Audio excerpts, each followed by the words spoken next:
Alright guys, welcome back to the channel. Oh, damn, Skip Bayless just went there and he didn't hold back.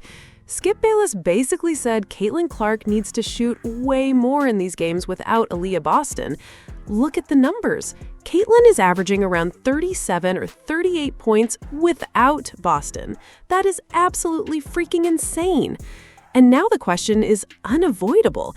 Is Aliyah Boston's presence actually limiting Caitlin?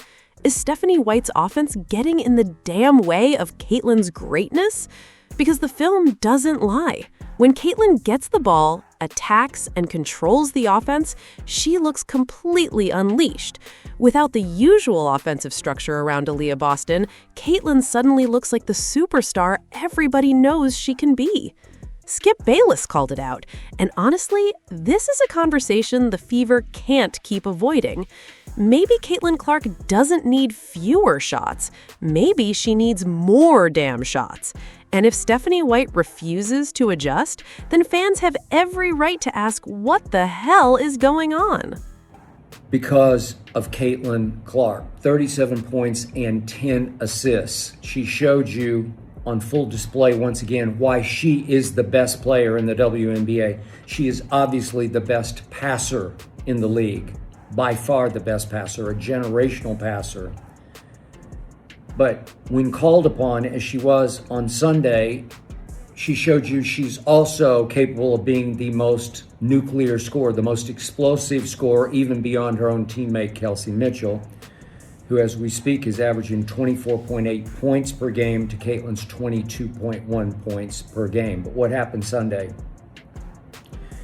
Aliyah Boston at 6 feet 5 inches tall was out,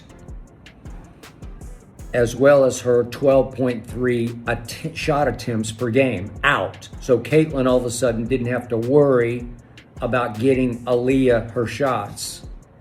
Pick and rolling with Aliyah, making sure she got her touches in the lane, and she can shoot threes this year because she's up to a career high 2.7 attempts from three this year. But so are her field goal attempts this year, a career high 12.3, all of a sudden gone. And all of a sudden Caitlin Clark said, okay, I'll shoot it far more than I'll try to pass it. Caitlin Clark attempted a career-high 24 shots Sunday at Chicago, and she scored 37 points to go with her 10 assists. So Caitlin Clark for the year is averaging 15.7 shot attempts per game, total shot attempts, 15.7, and she took a career-high 24 Sunday at Chicago. Think about that. So let's call it 8 more shots, and she scored 37 points. So now we've seen her this year. She had 45 in a game at Seattle, that's July 17th, and then 37 at Chicago. Now, I will give you this, just to be totally upfront and open about this. We're talking about at Seattle, they're the worst team in the WNBA. They're now 7-31, and at Chicago, they're not very good. They're 15-23, but they do have Dejanay Carrington coming off the bench. She played 18 minutes on Sunday, and she has been a nemesis defender, trash talker, aggravator, distractor for Caitlin Clark in the past, especially going back to her rookie year. And she bullied Caitlin, and she has tried to do that recently, especially on Sunday. She tried, and she got torched by Caitlin Clark, who's growing up right before your very eyes. She's playing much more physically right before your very eyes. She's pushing back right before your very eyes.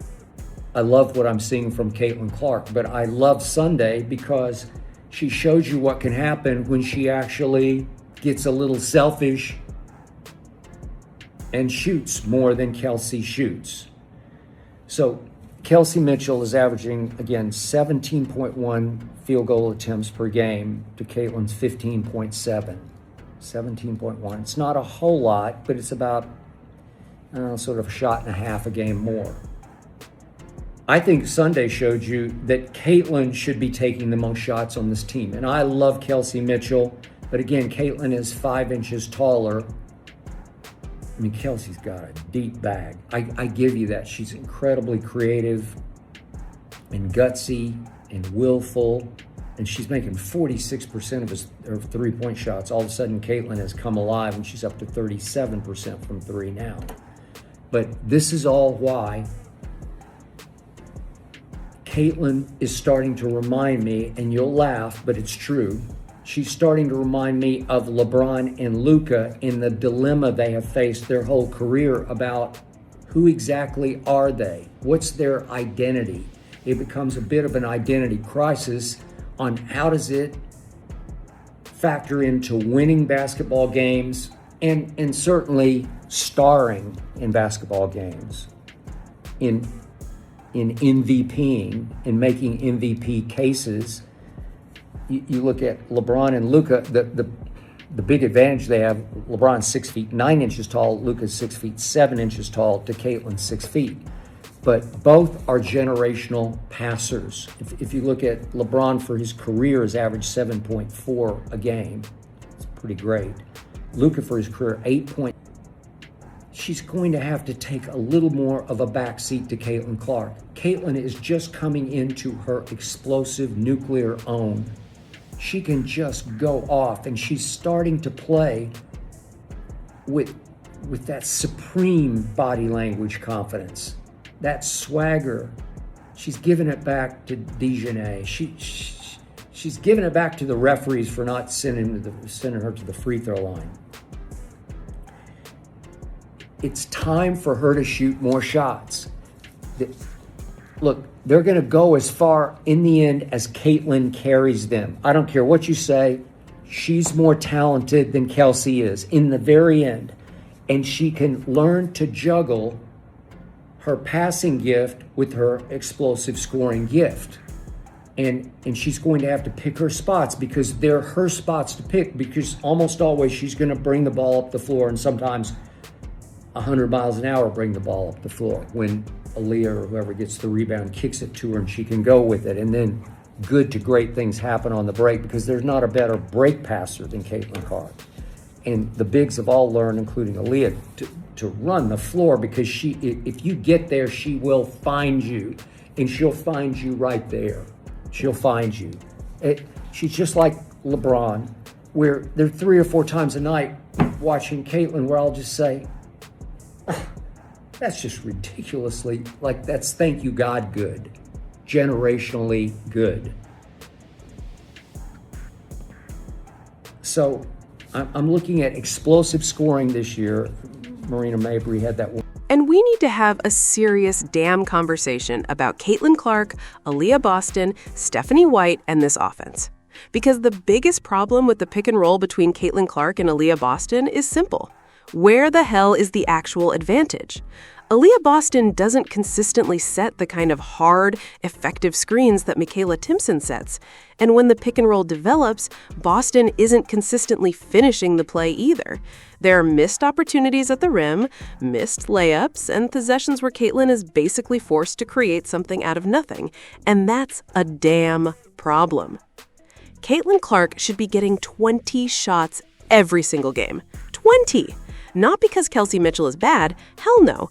Kelsey has been shooting the cover off the basketball and scoring efficiently. Nobody is taking that away from her. But let's be honest about the difference.